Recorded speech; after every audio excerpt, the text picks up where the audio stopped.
This was Akio Toyoda's first interview about what he's calling the car of the future here. What stands out from your conversation with him? Well, Angie, so the thing that I think stands out most, or maybe my favorite quote from this interview, was when Akio Toyoda talked about spending a lot of time lately thinking about his legacy. He turned 58 years old this year, and his grandfather, Kiichiro Toyoda, was 57 when he passed away back in the 50s. So maybe it's no wonder that he's thinking about that in light of this car that's coming out, the Mirai. It's named Future.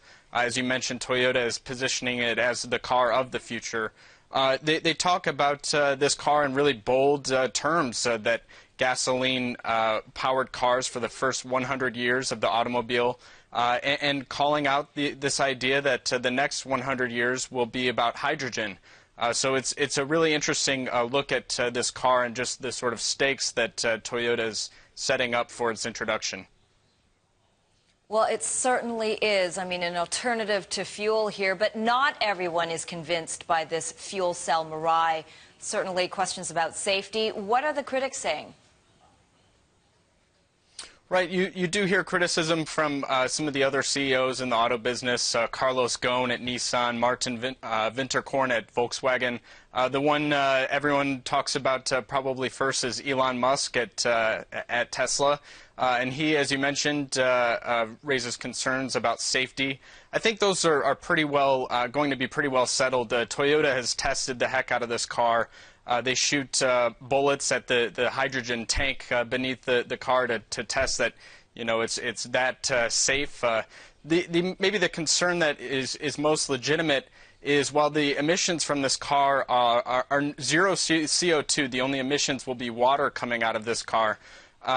While that's a positive, certainly, for reducing pollution, it's the concerns about the production of the hydrogen is maybe most legitimate. Right now, there are renewable sources and renewable ways to make hydrogen, but those aren't nearly as cost-efficient as other ways that do produce emissions.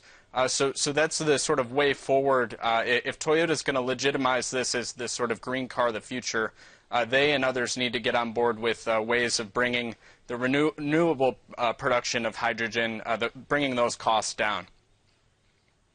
Absolutely right. I mean, for Toyota, what hopes does it have in the traction of this Mirai? Well, it was interesting. You know, we talked about the criticism of this car. And I thought the other sort of point that Toyota made in response to this criticism came from the boss in the U.S., Jim Lentz, who we also interviewed for this story. He said, look, if I was Elon Musk and I had all of my eggs in one basket, you know, the EV basket, I'd be doing the same thing. So I think they really legitimately feel that this hydrogen-powered car of the future is going to be, you know, a serious competitor for electric vehicles going forward. At the same time, they see them as sort of coexisting to some extent. They just view the electric car as something that's not going to be for every consumer. The idea that you can't quickly recharge, whereas with this hydrogen fuel cell, you can charge it essentially like a gasoline-powered car very quickly. And it has range that doesn't have the sort of limitations that, you know, like a Model S would have. So it's really going to be interesting to see how this car rolls out. Right now, Toyota is setting the ambitions low for the first few years, but they did the same thing with the Prius, and we know now, years later, how that panned out. Toyota is now the dominant player with hybrid cars.